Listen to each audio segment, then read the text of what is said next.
नमस्कार विद्यार्थी मित्र हो. दीपस्तंभ फाउंडेशनच्या ऑनलाईन सेमिनारमध्ये आपणा सर्वांचे मनपूर्वक स्वागत करतो.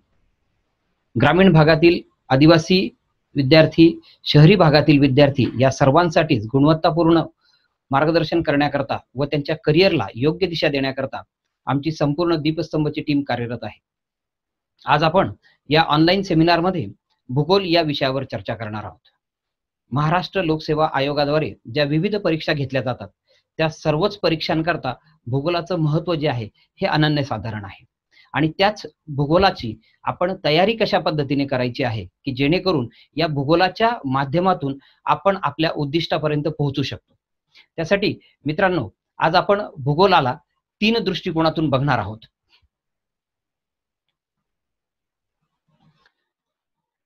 यामध्ये आपण जे बघणार आहोत तर ते म्हणजे भूगोलाचं महत्त्व.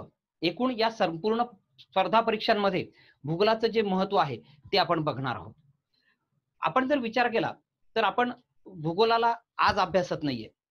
4थी-5वी पासूनच आपण भूगोलाचा अभ्यास करत आलेलो आहोत. परंतु असं लक्षात येतं की आपण जेव्हा अभ्यास करत होतो तर तेव्हा परीक्षार्थी म्हणून अभ्यास करत होतो. अभ्यासार्थी म्हणून त्याला बघितलंच नाही. कारण की गणित आणि सायन्सच्या तुलनेमध्ये या विषयाला जरा उपेक्षाच आली आणि त्यामुळे इतिहास, भूगोल आपण वेळेवर अभ्यास करायचा आणि पास व्हायचं अशा दृष्टिकोनातून भूगोलाचा अभ्यास केला. इथे लोकसेवा आयोगाच्या परीक्षांमध्ये भूगोलाचा अभ्यास आपल्याला पाठांतराच्या बेसवर नाही करता येणार. आपल्याला तो विषय समजावून घेणं खूप महत्त्वाचं आहे. म्हणजे तो आपल्याला व्हिज्युअलाइज झाला पाहिजे. म्हणजे मी जेव्हा भूगोलाचा अभ्यासार्थी आहे असं जेव्हा म्हणतो तर जसं मी जर हिमालय हा शब्द उच्चारला तर ज्याला कोणाला भारताच्या उत्तर दिशेपासून पूर्व दिशेला गेलेला उंच असा पांढरा शुभ्र डोंगर दिसतो तो खऱ्या अर्थाने अभ्यासार्थी आपण म्हणू शकतो. तर ज्याला फक्त हिमालय शब्द दिसतो तो म्हणजे परीक्षार्थी आहे असं आपण म्हणू शकतो. म्हणजे या भूगोलाचा जो अभ्यास आपल्याला करायचा आहे तो अतिशय त्याला पूर्णपणे मगअप करायचा आहे. म्हणजे त्याला पूर्ण समजून घ्यायचं आहे. जेव्हा मी सह्याद्री पर्वत म्हणेल तर त्यावेळेला सह्याद्री पर्वत म्हटल्याबरोबर माझा हात महाराष्ट्राच्या पश्चिम किनारपट्टीवरून उत्तर दक्षिणच गेला पाहिजे. म्हणजे मला तो सह्याद्री समजला आहे असं मी म्हणेन. मित्रांनो, विशेषतः भूगोलाचं एक महत्त्व असं आहे की भूगोल हा न बदलणारा सब्जेक्ट आहे. सहजासहजी भूगोलामध्ये बदल होत नाही आणि त्याच्यामुळे भूगोलाचा जर आपण एकदा अभ्यास केला तर तो संपूर्ण परीक्षा आपण पास होईपर्यंत त्याच्यामध्ये जर करंट इव्हेंट सोडले तर खूप करंट इव्हेंटचा भाग जो आहे तो खूप कमी आहे आणि तो बदलत नाही. म्हणजे समजा सह्याद्री पर्वत उत्तरेकडून दक्षिणेकडे गेलेला आहे तर तो काही बदलणार नाही. आपली दिशा तो जागेवरच राहणार आहे. महाराष्ट्राच्या पश्चिम सीमेवरून गेलाय तो पश्चिम सीमेवरूनच जाणार आहे. गोदावरी जी पश्चिमेकडून पूर्वेकडे वाहते आहे तर ती तशीच वाहणार आहे. म्हणजे गोदावरीचा जो उगम असेल तो एक ज्या ठिकाणावर झालेला आहे तो तिथेच असणार आहे. पण एकदा जर तुम्हाला हे सर्व लक्षात आलेलं असेल, तुम्ही जर याचा अभ्यास चांगल्या पद्धतीने केलेला असेल तर तुम्हाला याच्यामध्ये कुठलीही अडचण येणार नाही. तुम्हाला कुठलाही प्रश्न आला तर हे चित्र समोर दिसेल, तुम्हाला ते व्हिज्युअलाइज आहे आणि हाच उद्देश आपला भूगोलाचा अभ्यास करताना असणार आहे. मी तुम्हाला इथे जे भूगोलाचं महत्त्व आहे त्याच्या बाबतीत अजून सर्वात परीक्षेच्या दृष्टिकोनातून जेव्हा मी सांगेल तुम्हाला तर परीक्षेच्या दृष्टिकोनातून जर बघितलं तर महाराष्ट्र लोकसेवा आयोगाच्या वेगवेगळ्या ज्या परीक्षा संपूर्ण महाराष्ट्रामध्ये वेगवेगळ्या पदांकरता ज्या घेतल्या जातात तर त्याच्यामध्ये राज्यसेवा पूर्व परीक्षा असेल. या परीक्षेमध्ये भूगोल विषयावर जवळपास 15 ते 16 प्रश्न दरवर्षी विचारले जातात.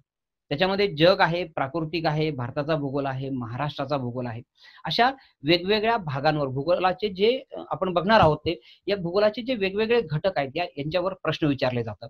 त्याच्यानंतर मुख्य परीक्षेमध्ये तर अतिशय भूगोलाचं महत्त्व अनन्यसाधारण आहे. GS1 मध्ये जवळजवळ 90 प्रश्न या भूगोलावर विचारले जातात.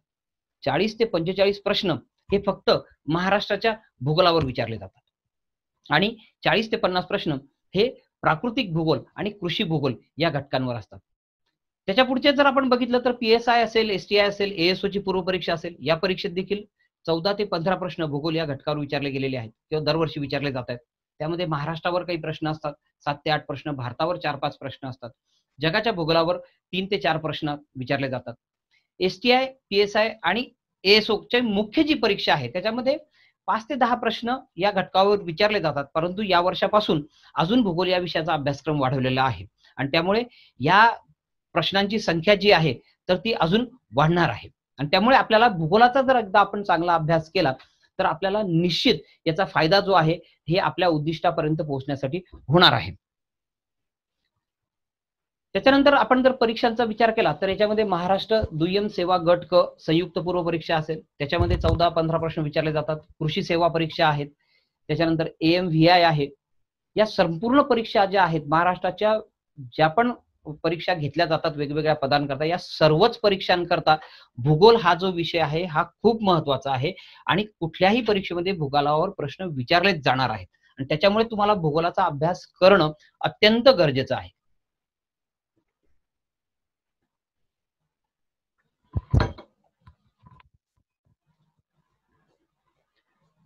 त्या अंतर्गत फौजदार पूर्व परीक्षेत भूगोल विषयावर साधारणतः 10 ते 12 प्रश्न जे आहेत तर ते देखील विचारले जातात. म्हणजे राज्यसेवा पूर्व परीक्षेपासून तर वर्ग 3च्या ज्या परीक्षा घेतल्या जातात या संपूर्ण परीक्षांकरता भूगोलाचा जो अभ्यास आहे तो आपल्याला करायचा आहे. आता भूगोलाचं जे महत्व आहे किंवा भूगोल हा जो विषय आहे तर हा भूगोल हा जो विषय हा कला आणि शास्त्र या 2 विषयांच्या फेन्सिंगवरचा विषय आहे.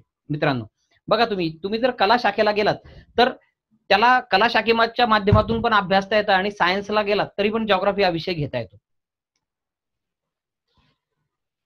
मित्रांनो आता आपण महाराष्ट्र लोकसेवा आयोगाद्वारे ज्या वेगवेगळ्या परीक्षा घेतल्या जातात त्या संपूर्ण परीक्षांकरता जो अभ्यासक्रम आहे त्याचा आपण विचार करूया. आपण जर बघितलं तर संपूर्ण भूगोलाची जी विभागणी आहे ही या 5 घटकांमध्ये झालेली दिसते. त्याच्यामध्ये खगोलीय भूगोल आहे, प्राकृतिक भूगोल आहे, जगाचा भूगोल आहे, भारताचा भूगोल आहे आणि महाराष्ट्राचा भूगोल आहे. या 5 घटकांमध्ये तुम्ही जर कुठलाही प्रश्न भूगोलाचा कोणत्याही परीक्षेमध्ये आलेला जर आपण बघितला तर तो या 5 घटकांच्या अंतर्गत असणारा किंवा या 5 घटकांच्या अभ्यासक्रमावर आधारित असणारा तो प्रश्न असतो आणि त्याच्यामुळे या 5ही घटकांचा आपण विश्लेषणाद्वारे अभ्यास करणं गरजेचं आहे. खगोलीय भूगोलामध्ये जो भाग येतो त्याच्यामध्ये साधारणतः 3 घटक येतात, ते म्हणजे ग्रह आणि तारे. पहिला जो घटक आहे त्याच्यामध्ये ग्रह आणि तारे.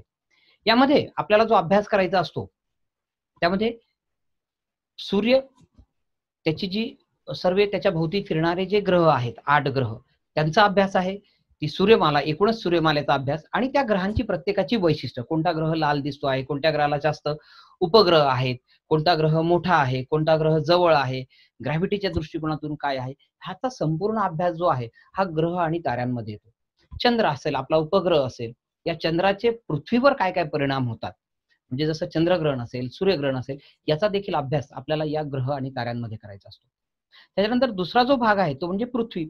मग पृथ्वीचा आकार कसा आहे, पृथ्वी कुठून कशी फिरते आहे, तिचं परिवलन म्हणजे काय आहे, परिभ्रमण म्हणजे काय आहे, परिवलनामुळे पृथ्वीवर काय होतंय, परिभ्रमणामुळे पृथ्वीवर काय होत आहे किंवा त्याचे इफेक्ट काय आहे, याचा संपूर्ण अभ्यास आपल्याला या पृथ्वी या घटकामध्ये करायचा आहे.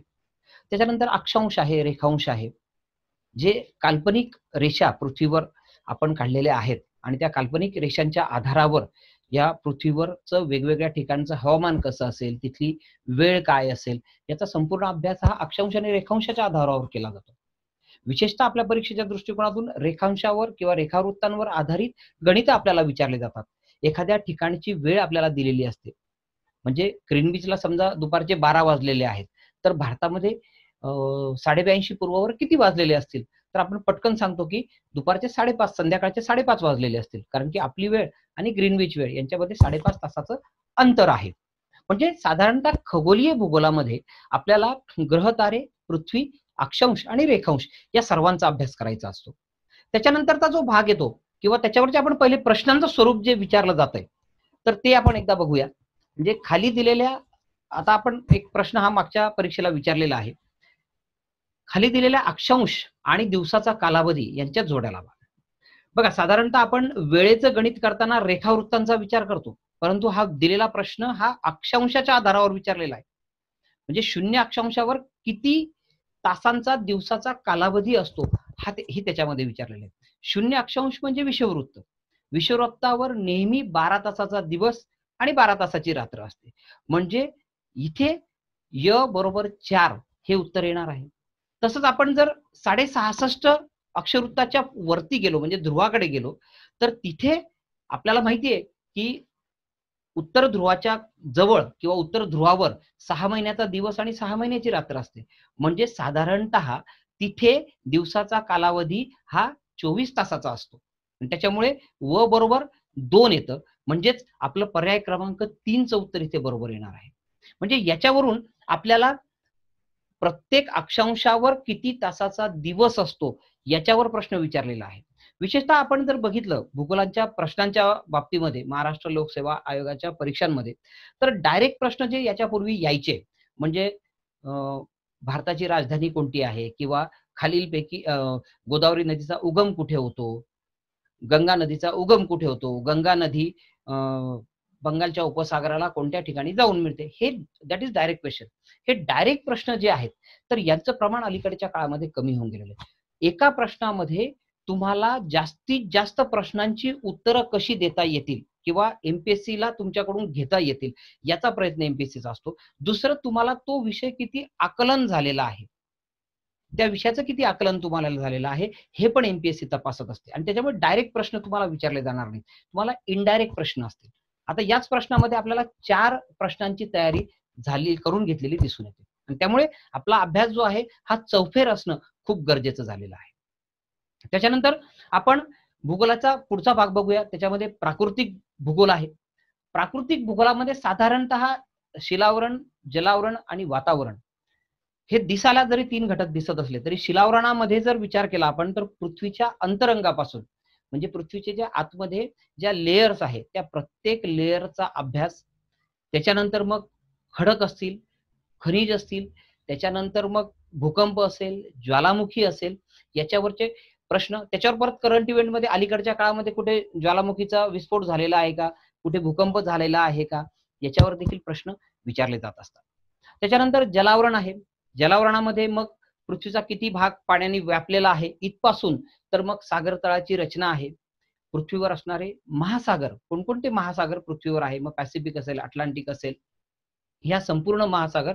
त्याचप्रमाणे अलीकडच्या काळामध्ये याच्यात प्रश्नांचं स्वरूप जे आहे ते थोडंसं डीप जाऊन फक्त महासागरांवर प्रश्न न विचारता जे सागर आहेत आणि जे उपसागर आहेत हे कोणत्या 2 देशांच्या मध्ये आहेत किंवा कोणत्या देशाजवळ कोणती खाडी आहेत याच्यावर प्रश्न विचारले जात आहेत. म्हणजे जसं अरबी समुद्र हा कोणत्या भागामध्ये आहे, बंगालचा उपसागर हा कोणत्या भागामध्ये आहे, बॅफिन वे हा कोणत्या भागामध्ये आहे, दक्षिण समुद्र कुठे आहे, असे प्रश्न त्याच्यामध्ये विचारले जातात. जलावरणामध्ये अजून जो भाग आहे तो म्हणजे सागरी जलाची क्षारता असेल, सागरी जलाचे तापमान असेल, या क्षारता आणि तापमानाचा या पाण्यावर काय परिणाम होतो आणि एकूणच हवामानावर काय परिणाम होतो हे देखील या किंवा याच्यावर आधारित देखील प्रश्न जे आहेत हे अलीकडच्या काळामध्ये विचारले जात आहेत. त्यानंतर सागरी प्रवाह आहेत, अटलांटिक असेल, इंडियन असेल आणि पॅसिफिक असेल, या तिघही महासागरांमध्ये जे सागरी जलचक्र तयार होत आहे, या सागरी जलचक्राच्या किंवा हे जे सागरी जलचक्र तयार होत आहे विषुववृत्ताकडून ध्रुवाकडे जी प्रवाह वाहत आहेत, या प्रवाहांना वेगवेगळ्या ठिकाणी वेगवेगळी नावं आहेत आणि ही कोणत्या महासागरामध्ये निर्माण होत आहेत आणि कोणत्या देशांजवळ याला कोणती नावं आहेत, ते उष्ण आहेत का थंड आहेत, हे देखील या जलावरणामध्ये विचारलं जात आहे. त्यामुळे या जलावरणाचा संपूर्ण अभ्यास आपल्याला करायचा आहे. शिवाय मग महत्वाच्या खाडी कोणत्या आहेत, महत्वाचे समुद्रमार्ग कोणते आहेत. त्याच्यानंतर वातावरण आहे. वातावरणामध्ये वातावरणाचे जे लेयर्स आहेत या लेयर्स पासून किंवा वातावरणाचे जे घटक आहेत म्हणजे ऑक्सिजन किती प्रमाणात आहे, कार्बन डायऑक्साईड किती प्रमाणात आहे, या सर्वांपासून तर वातावरणाचे वेगवेगळे घटक, त्यांच्यामध्ये तापमानाचं प्रोफाईल कसं असेल, दाबाचं प्रोफाईल कसं असेल, वातावरणाचा काय परिणाम पृथ्वीवर होतो आहे. त्याच्यानंतर इथपर्यंत हा भाग एक पार्ट झाला वातावरणाचा. दुसरा जो पार्ट आहे तो म्हणजे या वातावरणाचे जे वातावरणामुळे पृथ्वीवर निर्माण झालेले हवेचे जे दाबाचे जे पट्टे आहेत, कमी दाबाचा पट्टा असेल, जास्त दाबाचा पट्टा असेल, या संपूर्ण पट्ट्यांचा अभ्यास आपल्याला करायचा आहे. या 4 पट्ट्यांच्या आधारावर मग जे वारे वाहत आहेत पृथ्वीवर, या वाऱ्यांचा अभ्यास आपल्याला करायचा आहे.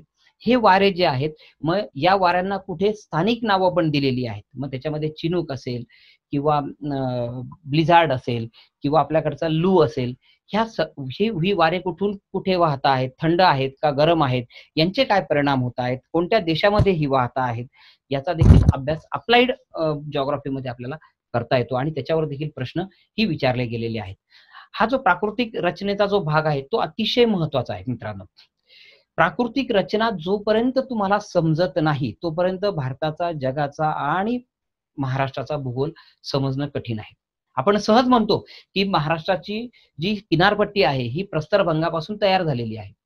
परंतु प्रस्तरभंग म्हणजे काय, तर हे आपल्याला जे कळतं तर ते जेव्हा आपण प्राकृतिक रचना समजून घेतो किंवा प्राकृतिक भूगोल समजून घेतो तेव्हा आपल्याला कळतं की प्रस्तरभंग म्हणजे काय, अवशिष्ट प्रकारचा पर्वत म्हणजे काय आहे. घडीचा पर्वत आपण म्हणतो की हिमालय हा घडीचा पर्वत आहे.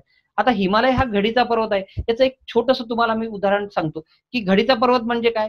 तुम्ही एक रेशमी कापड घेतलं आणि त्याला दोघं बाजूंनी जर असं प्रेशर देऊन पुढे पुढे आणलं तर ऑटोमॅटिक त्याच्या घड्या तयार होतात.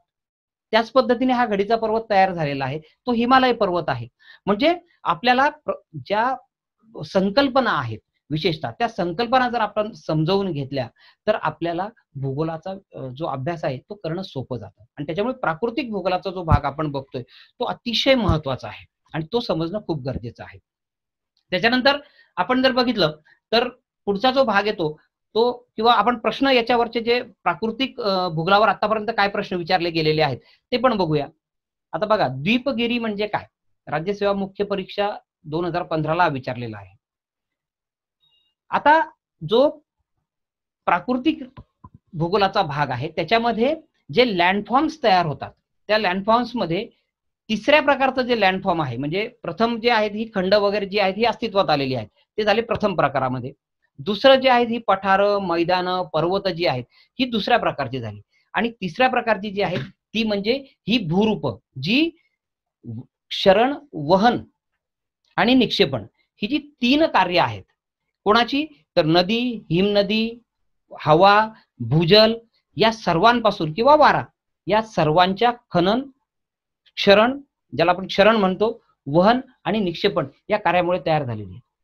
तर ही जी आहेत ही पण आपल्याला या प्राकृतिक भूगोलामध्ये अभ्यासायची असतात आणि त्याच्यावर विशेषतः राज्यसेवा मुक्त परीक्षेमध्ये बरीचशी प्रश्न विचारले जातात आणि ती पण एकदा जर आपण समजली तर ती लक्षात येतात, तिला चित्र स्वरूपात आपण बघू शकतो.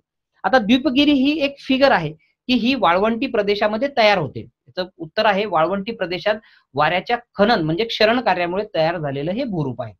आता आपण जर इथे बघितलं तर हे द्वीपगिरी आहे, हा कठीण खडकाचा भाग आहे, याच्या बाजूला मृदू खडक असतो आणि वारा जो वाहतो आहे जोरामध्ये आणि त्याच्याबरोबर असणारे जे बारीक कण आहेत हे त्याच्या या खडकाच्या आजूबाजूचा मृदू खडकाचं क्षरण करता आणि ते क्षरण झाल्यानंतर हा कठीण खडकाचा भाग अशा स्वरूपात दिसतो किंवा अशा स्वरूपात राहतो, त्याला आपण द्वीपगिरी म्हणतो, ज्याला जर्मन भाषेमध्ये इन्सेलबर्ग असं देखील म्हणतात. तर त्याच्यावर आधारित हा प्रश्न विचारलेला आहे. म्हणजे आपल्याला प्राकृतिक भूगोल हा जो भाग आहे हा समजणं अतिशय महत्वाचं आहे. त्याच्यानंतर आपण बघूया सर्वात महत्वाचा म्हणजे महाराष्ट्राचा भूगोल आणि भारताचा भूगोल. मित्रांनो, तुम्ही जर भारताचा आणि महाराष्ट्राच्या भूगोलाचा अभ्यास केला असेल तर तुमच्या लक्षात येईल. आता आमच्या अनुभवातून असं दिसतं की बरेचशी मुलं कुठलाही चॅप्टर घेतात आणि त्याचा पटकन अभ्यास करायला लागतात. मध्येच खनिज संपत्ती वाचतात, मध्येच उद्योग धंदे वाचतात. तर मला असं वाटतं की हा जो भूगोल आहे महाराष्ट्राचा असेल किंवा भारताचा असेल, हे दोघंही भूगोल जे आहेत हे अशा पद्धतीने अभ्यासाचे नाही. त्यांची एक लिंक आहे, त्यांची एक साखळी आहे आणि ती जर साखळीबद्ध पद्धतीने आपण जर त्याचा अभ्यास केला तर आपल्याला संपूर्ण विषय समजतो. आपण आता तेच बघूया. समजा महाराष्ट्राचा भूगोल आपण अभ्यासतो आहोत, त्याच्यामध्ये सर्वात प्रथम आपल्याला जे अभ्यासायचं आहे ते म्हणजे राजकीय आणि प्रशासकीय, म्हणजे ज्याच्यामध्ये आपल्याला महाराष्ट्राचं पहिले स्थान बघायचं आहे की महाराष्ट्राचा दक्षिण उत्तर विस्तार कसा आहे आणि पश्चिम पूर्व विस्तार कसा आहे. तिथून तर कोणता जिल्हा कोणत्या भागात आहे हे आपल्याला माहिती पाहिजे. मी जेव्हा संपूर्ण नकाशाकडे बघतो आहे तर तो नकाशा माझ्या समोर नसताना देखील मला संपूर्ण महाराष्ट्र दिसायला हवा, अशा पद्धतीने मी त्या राजकीय आणि प्रशासकीय महाराष्ट्राचा अभ्यास केला पाहिजे. म्हणजे मी जर पटकन विचारलं की नागपूरच्या पश्चिम दिशेला कोणता जिल्हा आहे, तर तुम्हाला पटकन वर्धा जिल्हा दिसला पाहिजे. आणि नागपूरच्या पूर्वेला कोणता आहे, तर तुम्हाला भंडारा जिल्हा दिसला पाहिजे. त्याच्या पूर्वेला कोणता आहे, तर तो गोंदिया जिल्हा दिसला पाहिजे. म्हणजे असा क्रम तुम्हाला तो व्हिज्युअलाइज झाला पाहिजे, आणि तो जर दिसला तर तुम्हाला तो भूगोल समजला असं आपण म्हणू. त्याच्यानंतर दुसरा जो घटक येतो तो म्हणजे प्राकृतिक रचनेचा. आता महाराष्ट्राची प्राकृतिक रचना, जर प्राकृतिक आणि भूगर्भ रचना या दोन गोष्टी आहेत, या दोघं गोष्टी अशा आहेत. प्राकृतिक रचना म्हणजे काय आहे, तर सह्याद्री पर्वत आहे. म्हणजे ज्या देशातल्या 7 पर्वत प्रणाली आहेत त्यातील सर्वात महत्वाच्या 2 ज्या प्रणाली आहेत त्याच्यामध्ये सातपुडा पर्वत एक आहे आणि एक आहे सह्याद्री पर्वत. सातपुडा आणि सह्याद्री, सातपुडा पर्वत जो आपल्या उत्तर सीमेवरून पश्चिम पूर्व गेलेला आहे आणि सह्याद्री जो आपल्या पश्चिम सीमेवरून उत्तर दक्षिणी गेलेला आहे. हा आपल्याला प्राकृतिक रचनेमध्ये याचा अभ्यास जास्त करायचा आहे. दुसरा जो भाग आहे तो म्हणजे आपलं जे पठार आहे हे कशापासून तयार झालेलं आहे, तर हे बेसॉल्ट या अग्निजन्य खडकापासून तयार झालेलं आहे. मग ते आपल्याला याच्यात बघायचं आहे. मग त्याचे काय फायदे आहेत आणि त्याचे काय तोटे आहेत त्याच्यावर पण आधारित आपल्याला प्रश्न आहेत किंवा त्याचा देखील आपल्याला अभ्यास करायचा आहे डिटेलमध्ये जाऊन. आणि त्याच्यामुळे आपल्याला संपूर्ण महाराष्ट्राची फिजिकल रचना किंवा जी भूगर्भ रचना म्हणतो, एकदा जर बेसॉल्ट या पठाराचा आपण अभ्यास केला तर महाराष्ट्राची संपूर्ण रचना जी आहे ही आपल्याला भूगर्भ रचना जी आहे ती लक्षात येते. कारण की जिथे जिथे बेसॉल्ट पसरला आहे त्या बेसॉल्ट बाह्य क्षेत्रामध्येच आपल्याला आर्कियन प्रणाली असेल, विंध्य प्रणाली असेल, गौंडवनाची प्रणाली असेल, हे संपूर्ण खडकांच्या ज्या आर्कियन प्रणाली म्हणजे जवळजवळ 57 कोटी वर्षापूर्वीची ही खडकांची जी रचना आहे ही आपल्याला बेसॉल्ट बाह्य क्षेत्रामध्ये दिसते. आणि त्याच्यामुळे या बेसॉल्टचा प्रभाव जिथे कमी असेल, म्हणजे जसं आपण पूर्व विदर्भामध्ये म्हणू किंवा दक्षिण महाराष्ट्रामध्ये म्हणू, ज्या भागामध्ये हा बेसॉल्ट खडक नाहीये त्याच भागामध्ये आपल्याला हे खडक बघायला मिळतात. म्हणजे ही प्राकृतिक रचना जी आहे ही आपल्याला समजावून घ्यायची आहे की सह्याद्री कुठे आहे, सातपुडा कुठे आहे, सातपुडा सह्याद्रीच्या उपरांगा कुठे कुठे आहेत, पठार कोणता आहे, मैदानी प्रदेश कोणता आहे, हे आपल्याला समजून घ्यायचं. त्याच्यानंतर नदी प्रणाली. जसं आपण चित्रामध्ये एक रचना काढतो आणि त्यानंतर त्याच्यामध्ये लाईन्स टाकतो, त्या पद्धतीनेच आपली जी नदी प्रणाली आहे ही जर एकदा प्राकृतिक रचना लक्षात आली की सातपुडा पर्वत आहे आणि सह्याद्री पर्वत आहे, तर यांच्यामध्ये उगम पावणाऱ्या नद्या, सह्याद्रीमध्ये उगम पावणाऱ्या नद्या एकतर त्या पश्चिमेकडे वाहत जातील किंवा त्या पूर्वेकडे वाहत जातील. म्हणजे सह्याद्री पर्वत जर उत्तर दक्षिण आहे तर त्याच्यावर उगम पावणाऱ्या सर्व नद्या या एकतर पश्चिमेकडे वाहत जातील किंवा पूर्वेकडे वाहत जातील. म्हणजे महाराष्ट्राच्या रचनांची, नद्यांची प्रमुख रचना आपल्या लक्षात येऊन जाते. त्यानंतर सातपुडा पर्वत आहे. या सातपुडा पर्वतावर उगम पाहून एकतर आपल्या पश्चिमेकडे जाणाऱ्या किंवा पूर्वेकडे जाणाऱ्या काही नद्या किंवा सरळ सरळ दक्षिणेकडे वाहत येणाऱ्या नद्या, यांचा देखील आपल्याला अभ्यास करायचा आहे. आता या नद्यांच्या अभ्यासामध्ये आपल्याला एक बघावं लागतं की नद्यांचा उगम, त्यांची लांबी, उगमाचं ठिकाण कोणत्या जिल्ह्यामध्ये आहे, कोणत्या तालुक्यामध्ये आहे, त्याचं जॉग्राफिकल वैशिष्ट्य काय आहे, त्याचा राजकीय प्रवास कुठे आहे, म्हणजे कोणकोणत्या जिल्ह्यातून ती नदी वाहत जाते आहे, कोणकोणत्या तालुक्यातून ती नदी वाहत जाते आहे, त्या प्रत्येक जिल्ह्यामध्ये तिचं महत्व काय आहे, त्या प्रत्येक जिल्ह्यामधली महत्वाची शहरं त्या नदीवरची कोणती आहेत, तिच्यावर बसलेले डॅम कोणते आहेत, या सर्व गोष्टींचा अभ्यास आपल्याला करायचा आहे. पुढे जाऊन त्याच्यामध्ये तिला येऊन मिळणाऱ्या उपनद्या कोणत्या आहेत, त्या उपनद्यांचे उगम कुठे कुठे आहेत, त्या उपनद्यांचा प्रवास किती किलोमीटरचा आहे, त्या मुख्य नदीला येताना डाव्या बाजूने येऊन मिळत आहेत का उजव्या बाजूने येऊन मिळतात, ते पण आपल्याला बघायचंय. कारण की आता जर अलीकडच्या काळातले जर तुम्ही प्रश्न बघितले तर तुम्हाला गोदावरीच्या उजव्या किनाऱ्यावरून येऊन मिळणारी नाशिक जिल्ह्यातील नदी कोणती, असा प्रश्न विचारला जाईल. म्हणजे आपल्याला गोदावरी नाशिक जिल्ह्यातून वाहते का, हा एक मुळात प्रश्न आहे, तो माहिती पाहिजे. उजव्या किनाऱ्यावरून आणि डाव्या किनाऱ्यावरून कोणकोणत्या नद्या वाहत येतात हे माहिती पाहिजे. त्यातल्या त्यात तिच्या उपनद्या कोणकोणत्या आहेत, त्या कोणत्या ठिकाणी येऊन मिळतात ते माहिती पाहिजे. म्हणजे हा नदी प्रणालीचा भाग जो आहे हा अशा पद्धतीने आपल्याला करायचा आहे. तर तो आपल्याला चांगला लक्षात राहील किंवा परीक्षेच्या दृष्टिकोनातून तो खूप व्यवस्थित होईल. आता बघा, ही प्राकृतिक रचना आणि नदी प्रणाली हे दोघही घटक एकमेकांशी रिलेटेड आहेत. प्राकृतिक, भूगर्भ आणि नदी प्रणाली, हे जर तुमच्या लक्षात आलं, हे तिघही प्रकरण जर तुम्हाला समजले, तर तुम्हाला महाराष्ट्राचं हवामान समजायला सहज सोपं जाईल. बघा, आता राजकीय बघितलं आपण, त्याच्यामध्ये स्थान बघितलं महाराष्ट्राचं. महाराष्ट्राचं स्थान बघितल्यावर असं लक्षात येतं की महाराष्ट्राचा विस्तार हा दक्षिण उत्तर 15 ते 22 असा आहे.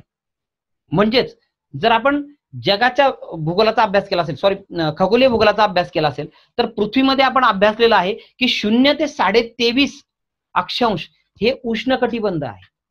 आणि मग साहजिकच महाराष्ट्राचा समावेश हा उष्णकटिबंधामध्ये होतो. म्हणजेच महाराष्ट्राचं हवामान जे पण असेल हे उष्णकटिबंधीय हवामान असणार. आणि त्याच्यामुळे आता एक तर फिक्स झालं की ते उष्ण हवामान असणार. आता मग त्याच्यावर प्राकृतिक रचनेचा फरक पडत जाणार. जसं प्राकृतिक रचनेमध्ये आपल्या पश्चिमेला अरबी समुद्र आहे आणि त्याच्यामुळे तिथे दमट हवामान जास्त असणार आणि त्याच्यामुळे तिथलं हवामान जे आहे हे उष्ण आणि दमट असणार.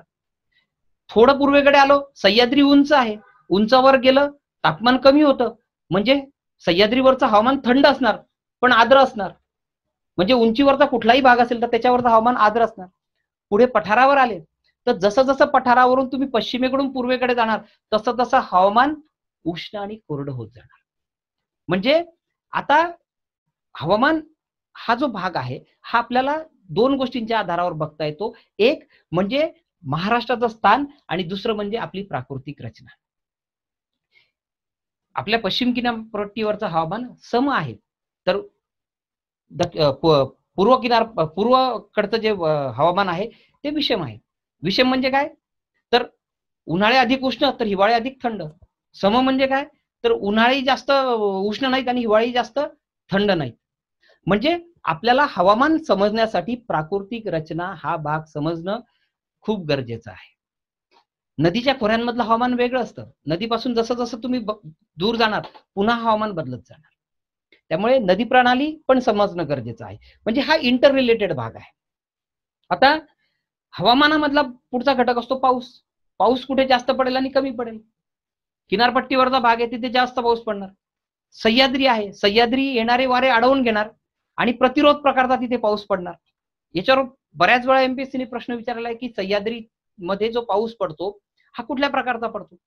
सह्याद्रीवर बराचसा पाऊस पडल्यानंतर त्या जे मेघ आहेत त्यांच्यामध्ये पाणी असत नाही आणि त्याच्यामुळे सह्याद्रीच्या पूर्वेकडचा जो भाग आहे तो पर्जन्य छायेच्या प्रदेशामध्ये येतो.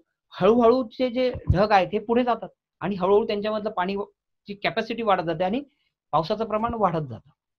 आता हे हवामान आहे ज्याच्यामध्ये आपण तापमान आणि पावसाचा प्रमाण किंवा पाऊस कुठे कसा पडतो, कुठल्या पद्धतीचा पडतो त्याचा अभ्यास करणार. आता हे एकदा लक्षात आलं तर आपल्याला महाराष्ट्रामधली मृदा कुठे कशी असेल हे आपल्याला बघता येईल. बघा, महाराष्ट्राची मृदा कुठे कशी असेल, जिथे जास्त पाऊस पडतो तिथे कमी सुपीक मृदा आहे, जिथे कमी पाऊस पडतो तिथे जास्त सुपीक मृदा आहे. महाराष्ट्रात खूप वेगवेगळ्या प्रकारच्या मृदा आहेत. त्याला दुसरा घटक रिलेटेड आहे भूगर्भ रचना. महाराष्ट्राचं पठार 90% पठार हे बेसॉल्ट या खडकापासून तयार झालंय आणि बेसॉल्ट या खडकापासून काळी कसदार मृदा तयार होते. त्यामुळे महाराष्ट्रामध्ये मुख्यतः ही काळी कसदार मृदा आहे. म्हणजे हे एक लक्षात येतं आपल्या की भूगर्भ रचना आणि हवामान हे जर लक्षात आलेलं असेल तर आपल्याला कुठे कोणती मृदा आहे हे देखील पटकन लक्षात येणार आहे. त्याच्यामुळे मृदा समजली. आता मृदा जशी जिथे असेल तसं तिथे पीक येणार. काळ्या कसदार मृदेमध्ये कापसाचं पीक येणार. लालसर तपकिरी मृदेमध्ये वन जे आहेत हे मोठ्या प्रमाणावर येतात. वेगवेगळ्या मृदेमध्ये वेगवेगळी पिकं घेतली जातात. उत्तर कोकण आणि दक्षिण कोकणांमधली दोघही मृदेमध्ये जांभी जरी असली तरी दोघांमध्ये फरक आहे.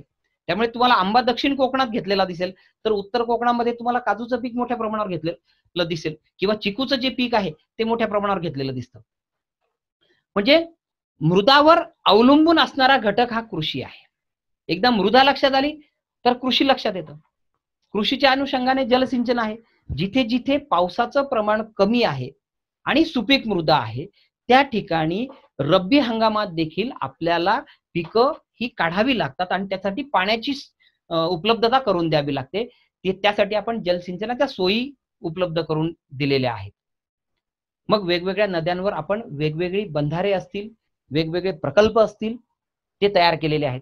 प्रकल्प 3 कामासाठी केले जातात, 3 उद्दिष्टांनी केले जातात.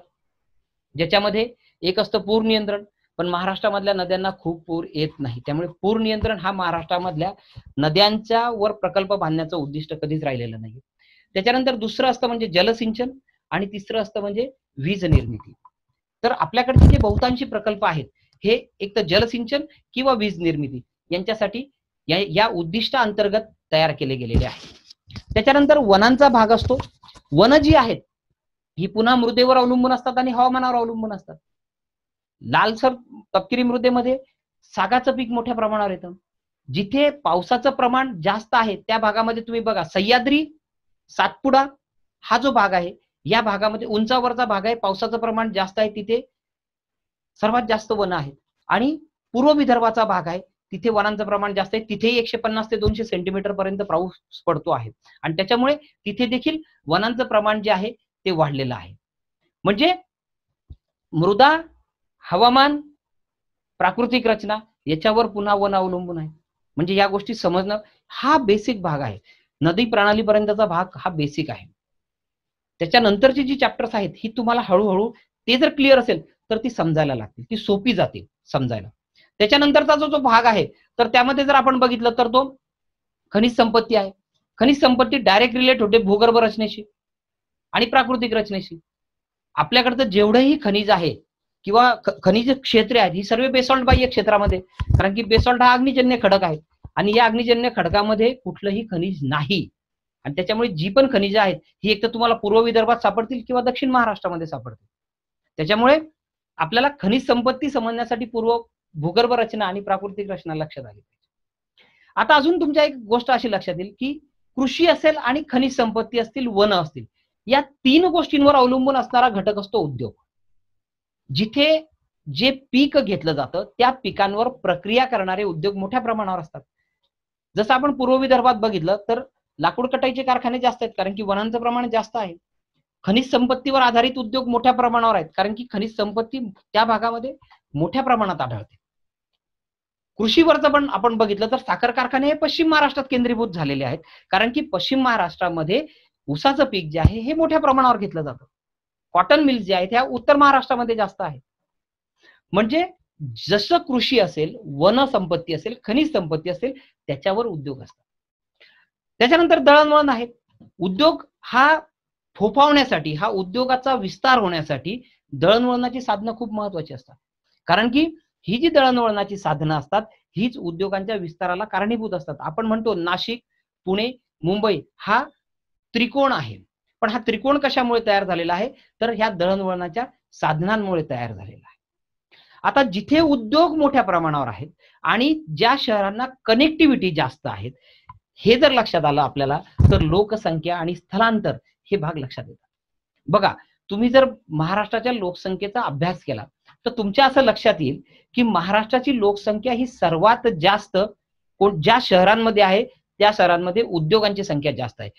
मुंबई असेल, ठाणे असेल, पुणे असेल किंवा नाशिक असेल, औरंगाबाद असेल, नागपूर असेल, ही जी शहरं आहेत ही तिथले प्रादेशिक प्रमुख आहेत किंवा राज्याची प्रमुख शहर आहेत आणि त्यामुळे या भागांमधली लोकसंख्या जास्त आहे. शिवाय इथे अजून एक महत्वाची गोष्ट की या सर्व शहरांची घनता जास्त आहे कारण की लिमिटेड क्षेत्रफळ आहे आणि तिथे येणाऱ्या लोकांची संख्या जास्त आहे त्याच्यामुळे त्याची घनता जास्त आहे. म्हणजे लोकसंख्या आपल्या लक्षात येते. स्थलांतर पण याच्यावरून आपल्या लक्षात येतं. बघा जिथे उद्योग असतात तिथे मोठ्या प्रमाणावर लोकसंख्या केंद्रीभूत होते, परंतु ही जी लोकसंख्या असते ना याच्यातली पुरुष मंडळी जास्त त्या भागामध्ये असतात आणि त्याच्यामुळे तुम्ही जर बघितलं तर मुंबई असेल, ठाणे असेल या भागामध्ये जी लोकसंख्या जास्तीची दिसते आहे आपल्याला, परंतु त्या भागामध्ये पुरुषांचं स्त्रियांच्या अगेन्स्ट प्रमाण जे आहे हे कमी दिसतं. म्हणजे 1000 पुरुषांमागे असणारी स्त्रियांची संख्या ही जिथे जिथे उद्योग केंद्रीभूत झालेले आहेत त्या जिल्ह्यांमध्ये कमी दिसेल, परंतु ज्या भागातून हे पुरुष आलेले आहेत तिथे स्थलांतरित झालेले आहेत त्या भागांमध्ये महिलांची संख्या जास्त दिसते. आपण जर कोकणातलं उदाहरण घेतलं तर कोकणामधून बऱ्याचशा लोकांचा प्रवास किंवा बऱ्याचशा लोकांचं स्थलांतर हे मुंबई, पुणे सारख्या शहरामध्ये होत असतं आणि त्याच्यामुळे फक्त पुरुष जात असल्यामुळे रत्नागिरी, सिंधुदुर्ग सारखे जे जिल्हे आहेत हे महिला स्त्री पुरुष प्रमाणामध्ये महिला सर्वाधिक असणारे जिल्हे आहेत कारण की पुरुष स्थलांतरित झालेले आहेत. म्हणजे आपल्याला स्थलांतर पण लक्षात येतं. उद्योग लोकसंख्या आणि स्थलांतर ह्या एकमेकाशी कन्सर्न असणाऱ्या बाबी आहेत. यांना वेगळं करून चालत नाही. म्हणजे तुमच्या असं लक्षात येईल की प्रथम पासून जर आपण बघितलं तर राजकीय आणि प्रशासकीय पासून आपण शेवटपर्यंत जरी आलो तर ह्या सर्व जे महाराष्ट्राच्या एक एक टॉपिक आहे किंवा असाच भारताचाही आपण बघू शकतो. हे सर्व टॉपिक एकमेकाशी एका साखळीने बांधले गेलेले आहेत आणि तुम्ही जशी जशी एक एक साखळी ती समजवून घ्याल, एक एक साखळी ओपन कराल, त्या पद्धतीने तुम्हाला हा भूगोल समजायला सोपा जाईल. त्याच्यानंतर शेवटचा आपण एक याच्यामध्ये जो भाग आहे तो म्हणजे वस्ती भूगोलाचा आहे. आता बघा, लोकसंख्या आहे आणि स्थलांतर आहे. कमी जागेमध्ये जास्त लोकसंख्या आली, राहण्याचा प्रश्न निर्माण झाला. राहण्याचा प्रश्न निर्माण झाला म्हणजे झोपडपट्ट्या निर्माण झाल्या. झोपडपट्ट्या आल्या, गलिच्छ वस्त्या आल्या. मग या गलिच्छ वस्त्यांसाठी सरकारला काम करावं लागतंय.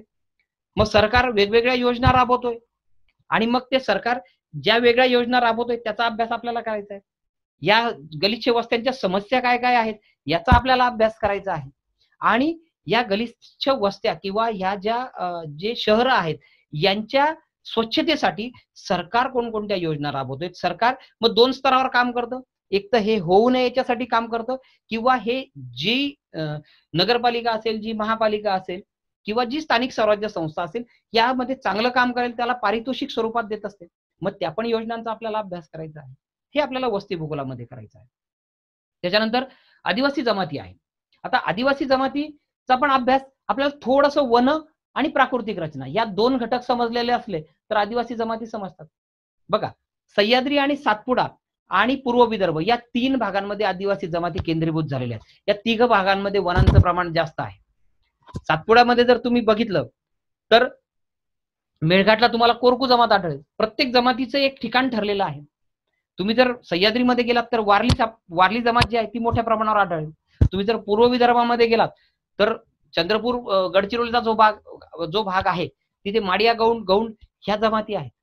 म्हणजे प्रत्येक भागामध्ये या जमाती ज्या आहेत या स्थिरावलेल्या आहेत.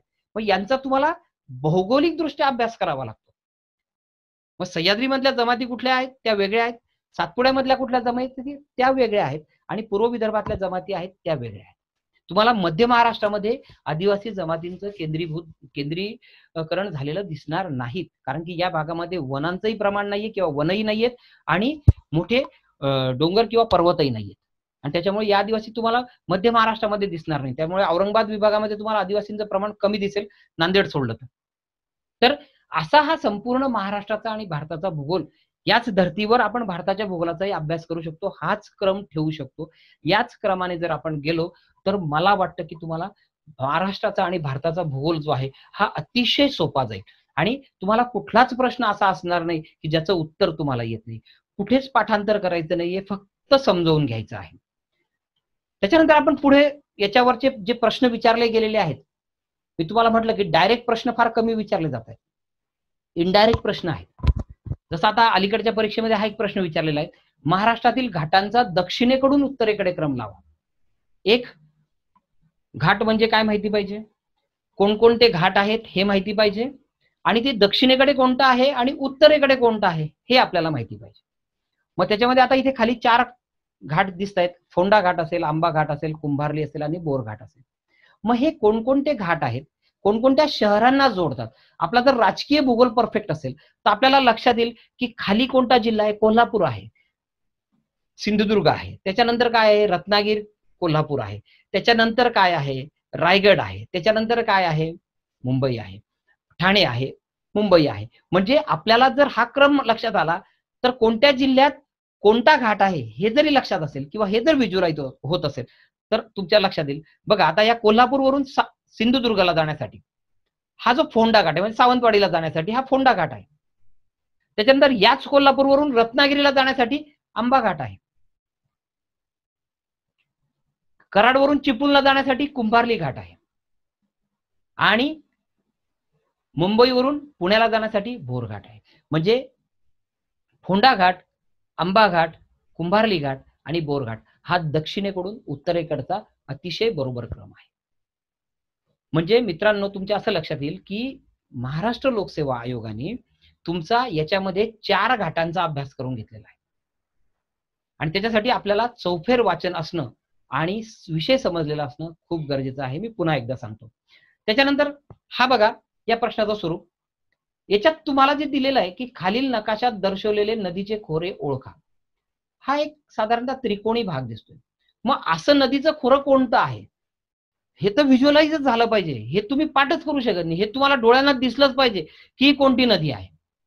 ही कृष्णा नदी आहे. आता कृष्णेचं खोरं कसं दिसतंय बघा, या चित्रात तुम्हाला इथे दिसेल. हे कृष्णेचं खोरं आहे. लोकसेवा आयोगाने बरोबर ही फिगर काढलेली आहे आणि हा प्रश्न विचारलेला आहे. म्हणजे आपल्याला व्हिज्युअलायझेशनवर जास्त महत्व द्यायचंय, नकाशाचं वाचन अधिकाधिक आपल्याला करायचं आहे. त्याच्यानंतर भारताच्या भूगोलावरचा प्रश्न बघा, राज्यसेवा मुख्य परीक्षेला विचारलेला आहे. घटप्रभा नदीवरील गोगाग धबधबा हा नायगरा सारखा दिसतो आणि ब आहे भारतातील सर्वात उंच धबधबा शरावती नदीवर आहे. आता फक्त आपल्याला धबधबा माहिती असून उपयोग नाही, तर तो कसा दिसतो हेही माहिती असणं पाहिजे. तर आता हा घटप्रभा नदीवरचा जो गोगाक धबधबा आहे हा खरोखर नायगरा सारखा दिसतो.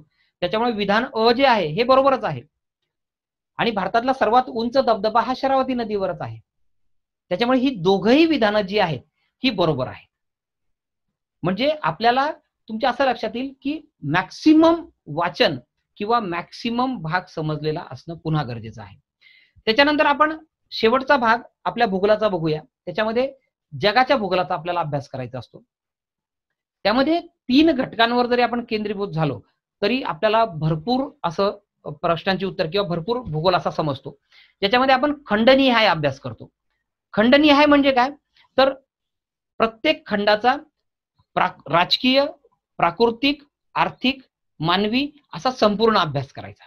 मग एशिया खंड असेल, मग तिथे कोणकोणते पर्वत आहेत, तिथे कोणकोणत्या नद्या आहेत, तिथल्या जमाती कोणत्या प्रमुख आहेत, तिथले देश कोणते आहेत, त्या देशांचं काय वैशिष्ट्य आहे, तिथलं सर्वात उंच शिखर कोणतं आहे, सर्वात लांब नदी कोणती आहे, कोणत्या नदीचं खोरं जास्त मोठं आहे, ह्या सर्व बाबी ज्या आहेत या खंडनिहायमध्ये करायच्या आहेत. खनिज उत्पादन क्षेत्र कोणते आहेत, ह्या सर्व बाबी ज्या आहेत या खंडनिहायमध्ये आपल्याला करायच्या आहेत. त्याच्यानंतर मानवी भूगोलाचा भाग आहे, ज्याच्यामध्ये मग डेमोग्राफिक जो अभ्यास आहे लोकसंख्येचा तो आपल्याला करायचा आहे. मग कुठल्या भागामध्ये लोकसंख्या वाढते आहे, कमी होते आहे, लोकसंख्येची घनता कुठे कशी आहे, लोकसंख्येचं युनोचे जे रिपोर्ट्स आहेत त्याच्यावरच्या आधारित आपल्याला याच्यात प्रश्न विचारले जात आहेत, किंवा कुठे कोणकोणत्या जमाती आहेत. विशेषतः प्रत्येक जगामध्ये जर आपण बघितलं तर वेगवेगळ्या भागामध्ये वैशिष्ट्यपूर्ण आदिवासी जमाती आहेत. या जमातींचा आपल्याला अभ्यास या मानवी भूगोलामध्ये करायचा आहे. त्याच्यानंतर आर्थिक भूगोल आहे.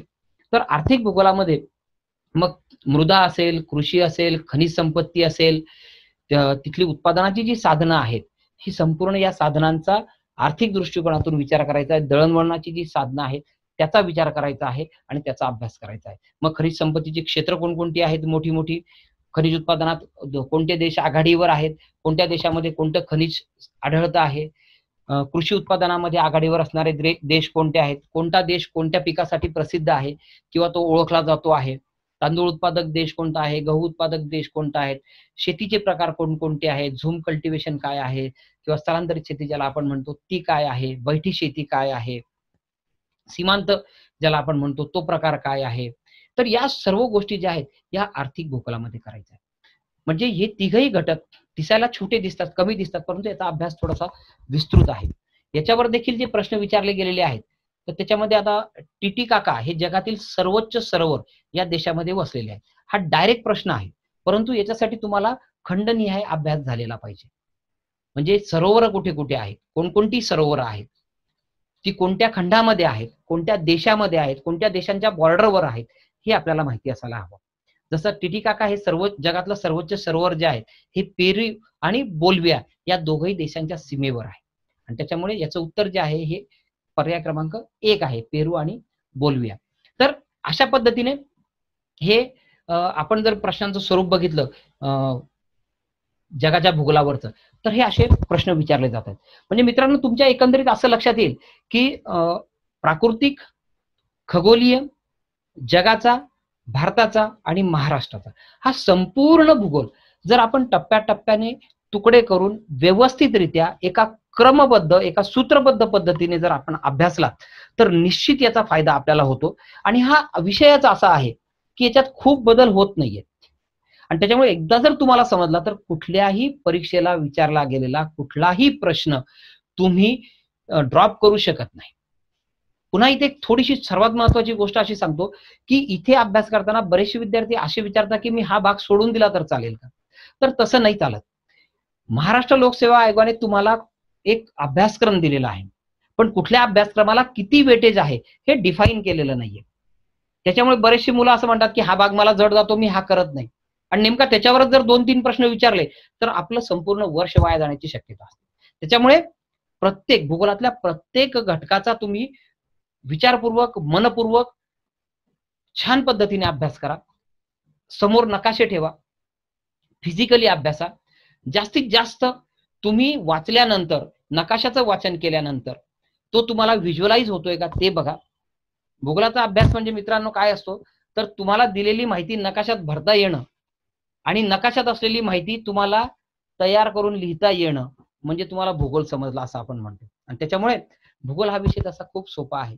तुम्ही जर त्याचा व्यवस्थित अभ्यास केला, सूत्रबद्ध पद्धतीने केला, तर तुम्हाला निश्चित खूप चांगले मार्क पडतील. मी तुम्हाला सर्वांना आगामी परीक्षांसाठी शुभेच्छा देतो. तुम्ही दीपस्तंभ फाउंडेशन या ऑनलाईन सेमिनारसाठी आज इथे उपस्थित राहिलात त्याबद्दल तुमचं धन्यवाद देतो. आपण पुढील काही दिवसांमध्ये हे ऑनलाईन सेमिनार सुरू करणार आहोत. त्यासाठी देखील तुम्ही मोठ्या संख्येने सहभागी याच्यामध्ये व्हा. तुमच्या काही प्रतिक्रिया, तुमचे काही प्रश्न असतील तर तुम्ही निश्चित सोबत दिलेल्या क्रमांकावर संपर्क साधा. तुमचं नेहमी स्वागत आहे. पुन्हा एकदा शुभेच्छा देतो. धन्यवाद.